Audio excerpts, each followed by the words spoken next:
ವಂದನೆಗಳು.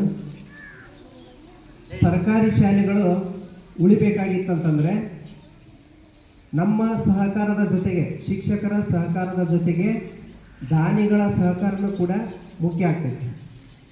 ನಾನು ಸಾಹಿತ್ಯಿಕ ವಲಯದೊಳಗೆ ಸ್ವಲ್ಪ ಗುರುತಿಸ್ಕೊಂಡಿರೋದ್ರಿಂದ ಮಂಡ್ಯ ಸಾಹಿತ್ಯ ಸಮ್ಮೇಳನಕ್ಕೆ ಹೋಗಿದ್ದೆ. ನಾನು ಮಂಡ್ಯ ಸಾಹಿತ್ಯ ಸಮ್ಮೇಳನಕ್ಕೆ ಹೋದಂಥ ಸಂದರ್ಭದೊಳಗೆ ನಮ್ಮ ಒಂದು ಸಾಹಿತ್ಯಿಕ ಬಳಗದಲ್ಲಿರ್ತಕ್ಕಂಥ ಗುಂಪಿನಲ್ಲಿರ್ತಕ್ಕಂಥ ಕೋಮಲಾ ಸುರೇಶ್ ಅಂತಂದು ಮೇಡಮ್ ಅವರೊಬ್ಬರು ನನಗೇನಾದರೂ ಪರಿಚಯ ಆಗಿದ್ರು. ಅಂದರೆ ಅವರು ಬರೀತಕ್ಕಂಥ ಕವಿತೆಗಳ ಮುಖಾಂತರ ಪರಿಚಯ ಆಗಿದ್ದರು.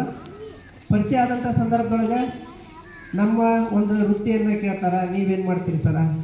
ನಾವು ಅದೇ ಥರನಾಗಿ ಅವರ ಒಂದು ಹವ್ಯಾಸ ಆಗಿರ್ಬೋದು, ವೃತ್ತಿ ಏನೇನು ಮಾಡ್ತಾರಂತ ಎಲ್ಲ ಕೇಳ್ಕೊಂಡಂಥ ಸಂದರ್ಭದೊಳಗೆ ಆ ವೀರಶೈವ ಮಹಾಸಭಾದ ಉಪಾಧ್ಯಕ್ಷರವರು, ಸರ ನಾವು ಸರ್ಕಾರಿ ಶಾಲೆಗಳು ಉಳಿಲಿ ಎಂಬ ಒಂದು ಕಾನ್ಸೆಪ್ಟ್ ನಡಿಯೊಳಗೆ ಪ್ರತಿ ವರ್ಷ ನಾವು ಏನೋ ಸ್ವಲ್ಪ ನಾವೇನೋ ಹೊಲ ಆಯಿತು ಮತ್ತು ಬೇರೆ ಬೇರೆ ಬಿಸ್ನೆಸ್ ಏನು ನಮ್ಮದೇನು ಜಾಸ್ತಿ ಇಲ್ಲ, ನಾವು ಉಳಿಸಿರ್ತಕ್ಕಂಥ ಸ್ವಲ್ಪ ಅಮೌಂಟ್ನೊಳಗೆ ನಾವೇನು ಮಾಡ್ತೀವಿ, ಪ್ರತಿ ವರ್ಷ ಒಂದು ಸರ್ಕಾರಿ ಶಾಲೆಯನ್ನು ಗುರುತಿಸಿ ಅಲ್ಲಿ ಮಕ್ಕಳಿಗೆ ನಾವು ಬ್ಯಾಗ್ಗಳನ್ನ ವಿತರಣೆ ಮಾಡ್ತೀವಿ ಅಂತಂದು ಹೇಳಿದೆ. ಅಂದ ತಕ್ಷಣ ನಾನು ಅವರಿಗೆ ಪ್ರತಿಕ್ರಿಯೆ ಕೊಡೋಕ್ಕೆ ಹೋಗಲಿಲ್ಲ. ಆಮೇಲೆ ನಾನು ಬರ್ತಾ ಏನು ಮಾಡಿದೆ, ಮಾತಾಡ್ತಾ ಜೊತೆಗೆ ಮೇಡಮ್ ನೀವು ಅಲ್ಲೇನ ಬ್ಯಾಗ್ ವಿತರಣೆ ಮಾಡ್ತಿರಲ್ಲ, ಅದು ಸೀಮಿತ ಆಗ್ತೈತಿ, ನಮ್ಮ ಕಡೆನೂ ಬಂದರೆ ನಿಮ್ಮದು ಹೆಸರೆಲ್ಲ ಇರುತ್ತಲ್ಲ ಈ ಥರ ಅಂತಂದು. ನಾವು ಕೂಡ ಸರ್ಕಾರಿ ಶಾಲೆ ಒಳಗೆ ಇರೋದ್ರಿಂದ ನಮ್ಮ ಮಕ್ಕಳಿಗೂ ಕೂಡ ವಿತರಣೆ ಮಾಡಿದ್ರಪ್ಪ ಅಂತಂದರೆ ನೀವು ಅಲ್ಲಿಗೂ ಕೂಡ ತಲುಪಿಸ್ಬೋದಲ್ಲ ಅಂತಂದು ಹೇಳಿದ್ರು. ಸರ್ ಒಳ್ಳೆಯ ವಿಚಾರ ಇದೆ, ನಾವು ಪ್ರತಿ ವರ್ಷ ಇಲ್ಲಿ ಮಂಡ್ಯ ಜಿಲ್ಲೆಯೊಳಗೆ ಕೊಡ್ತಿದ್ವಿ, ಹಾಗಾಗಿ ನಾವು ಕೂಡ ಅದನ್ನು ಇಷ್ಟ ಅಂತ ಹೇಳಲ್ಲ, ನಾವು ಒಂದು ಅಮೌಂಟನ್ನು ಹೇಳ್ತೀವಿ ಸರ್, ಅಷ್ಟರೊಳಗೆ ನಾವು ನಿಮ್ಗೆ ಸಹಾಯವನ್ನು ಮಾಡ್ತೀವಿ ಅಂತಂದು ಕೋಮಲಾ ಸುರೇಶ್ ಅವರು ಹೇಳಿದರು. 20,000 ಅಮೌಂಟನ್ನು ನನಗೆ ಏನು ಮಾಡಿದ್ರು, ಅವರು ಅಕೌಂಟ್ಗೆ ಹಾಕಿದರು. 20,000 ಅಮೌಂಟ್ ಹಾಕಿದಾಗ ಒಂದು 10,000 ರೂಪಾಯಿ ಮೌಲ್ಯದ ನಲಿಕಲಿ ಟೇಬಲನ್ನು ಮಾಡ್ತಿದ್ವಿ, ಜೊತೆಗೆ 10,000 ರೂಪಾಯಿ ಮೌಲ್ಯದ ಬ್ಯಾಗ್ಗಳನ್ನು ಏನು ಮಾಡಿದ್ವಿ, ನಾವು ತೆಗೆದುಕೊಂಡು ಬಂದ್ವಿ. ಅವರಿಗೆ ಏನೇನು ನಾವು ಇಲ್ಲಿ ಕೆಲಸ ಕಾರ್ಯಗಳನ್ನು ಮಾಡ್ತೀವಿ ಅಂತಂದು ಅಪ್ಡೇಟ್ ಆಗಿದೆ.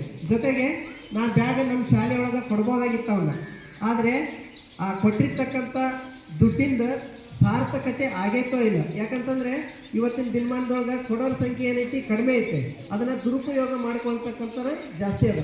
ಹಾಗಾಗಿ ಅವರಿಗೆ ಒಂದು ಏನಪ್ಪ ಆಗಿದೆ ಅಂತಂದರೆ ಮನದಟ್ಟಾಗಬೇಕು. ಇನ್ನೊಂದು ನಾಳೆ ಮುಂದಿನ ವರ್ಷಕ್ಕೆ ನಾ ಯಾವುದಾದ್ರೂ ಒಂದು ಸಣ್ಣ ಶಾಲೆ ಆಗಿರ್ಬೋದು ಅಥವಾ ಯಾವುದಾದ್ರೂ ಒಂದು ಶಾಲೆ ಈ ಥರ ಕೊಡಿಸ್ರಿ ಮೇಡಮ್ ಅಂತಂದರೆ ಅವ್ರು ನಮ್ಗೆ ಕೊಡಿಸಿರ್ಬೇಕು. ಹೌದಪ್ಪ, ನಮ್ಮ ದುಡ್ಡು ಮಕ್ಕಳಿಗೆ ಹೋಗಿ ತಲುಪೈತಿ, ಒಳ್ಳೆ ಕೆಲಸ ಕಾರ್ಯಗಳನ್ನು ಮಾಡ್ಯಾರ ಅವರು ಅಂತಂದು ಅವ್ರಿಗೂ ಕೂಡ ಮನವರಿಕೆ ಆಗಬೇಕು.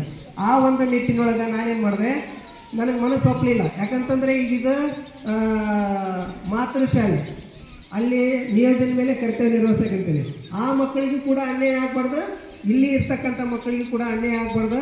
ನಾನು ಮೊದಲು ಮಾಡಿಸ್ತಕ್ಕಂಥ ಸಂದರ್ಭದೊಳಗೆ ಇವಾಗ ನಿಜ ಹೇಳ್ತೀನಿ, ನಮ್ಮ ಮೇಡಮ್ಮರಿಗೂ ಕೂಡ ಹೇಳಿದ್ದಿಲ್ಲ. ನಾನು ನಮ್ಮ ಶಾಲೆಗಂತಲೇ ಮಾಡಿಸಿದ್ದೆ. ನಾನು ಅದರ ಹಿಂದಿನ ದಿನ ತರಬೇಕಾದಂಥ ಸಂದರ್ಭದೊಳಗೆ ಜಾಸ್ತಿ ಮಳೆ ಆಗಿತ್ತು. ಜಾಸ್ತಿ ಮಳೆ ಆದಂಥ ಸಂದರ್ಭದೊಳಗೆ ಒಂದು ಗೇನ್ ಮಟ್ಟ ಕ್ಲಾಸ್ ರೂಮ್ ಒಳಗೆ ನೀರು ನಿಂತಿದ್ದು. ಈ 10,000 ರೂಪಾಯಿ ಮೌಲ್ಯ ಕೊಟ್ಟಿರ್ತಕ್ಕಂಥ ಈ ಡೆಸ್ಕನ್ನು ನಾವು ಹೋಗಿ ಆ ಥರ ಹಾಕಿಬಿಟ್ಟಿವಪ್ಪ ಅಂತಂದ್ರೆ ಏನಾಗ್ಬೋದು, ಅದು ಕೂಡ ಅವರಿಗೆ ಕೊಟ್ಟಿರ್ತಕ್ಕಂಥ ದಾನಿಗಳಿಗೆ ಏನೋ ಮನಸ್ಸಿಗೆ ನೋವು ಆಗ್ತೈತಿ, ಜೊತೆಗೆ ಅವುಗಳನ್ನು ಕಾಪಾಡಿಕೊಂಡು ಹೋಗ್ತಕ್ಕಂಥ ಜವಾಬ್ದಾರಿ ನಮ್ಮ ಮೇಲೆ ಇರ್ತೈತಿ. ಇವತ್ತು ಅವ್ರು ಕೊಟ್ಟಿರ್ಬೋದು, ವಾಪಸ್ ಅವ್ರು ಏನಾಗ್ತದೆ ಅಂತಂತ ಕೇಳಲ್ಲ, ಬಟ್ ಅವ್ರು ಕೊಟ್ಟಿರ್ತಕ್ಕಂಥ ವಸ್ತುಗಳನ್ನು ನಾವು ಸರಿಯಾದ ರೀತಿಯೊಳಗೆ ಬಳಕೆ ಮಾಡ್ಕೊಂಡಾಗ ಮಾತ್ರ ಏನಾಗುತ್ತೆ, ನಮ್ಗೆ ಅದರ ಸದುಪಯೋಗ ಆಗ್ತೈತಿ. ಆ ಒಂದು ನಿಟ್ಟಿನೊಳಗೆ ನಾನೇನು ಮಾಡಿದೆ, ಅವತ್ತೇ ನಿರ್ಧಾರವನ್ನು ಏನು ಮಾಡಿದೆ, ಚೇಂಜ್ ಮಾಡಿದೆ. ನನ್ನ ಮಕ್ಕಳು ಅವರು ಬರ್ಕಾದ ಬ್ಯಾಗ್ ಹಿಡ್ಕೊಂಡು ಬರ್ತಾರೆ, ಒಂದು 5-6 ಜನ ಮಕ್ಕಳು ನೋಡಿದ್ದೆ ನಾನು. ಅದು ಒಂಥರ ಬೇಜಾರಾಗ್ತಿತ್ತು. ಅವ್ರಿಗೆ ನನ್ನ ಬ್ಯಾಗನ್ನ ಹೋಗಿ ಕೊಟ್ಬಿಡ್ಬೇಕಂತಂದು ಒಂದೊಂದ್ಸರಿ ಮನಸ್ಸಿನೊಳಗೆ ವಿಚಾರಗಳು ಬರ್ತಿದ್ದು. ಅದಕ್ಕೆ ಈ ಥರ ಮಾಡೋದು ಬೇಡ, ಹಾಗಾದರೆ ನಲಿಕಲಿ ಟೇಬಲನ್ನು ಏನು ಮಾಡಿಬಿಡೋಣ, ನಮ್ಮ ಮಾತ್ರ ಶಾಲೆಗೆ ಇರ್ತಕ್ಕಂಥ ಹಲವಾರು ಶಾಲೆಗೆ ಕೊಟ್ಬಿಡೋಣ. ಉಳಿದಂತೆ ಬ್ಯಾಗಿಂದ ಏನೈತಲ್ಲ 23 ಮಕ್ಕಳದವು, ನಾವು ಒಂದು 10,000 ರೂಪಾಯಿ ಅಲ್ಲಿ ಇನ್ವೆಸ್ಟ್ ಮಾಡಿದೀವಪ್ಪ ಅಂತಂದರೆ ನಮ್ಮ ಮಕ್ಕಳಿಗೆ ಅವು ಬ್ಯಾಗ್ ಇಷ್ಟೂರಿಗೆ ರೀಚ್ ಆಗ್ತವೆ. ಇಲ್ಲಿ ಒಂದು ವೇಳೆ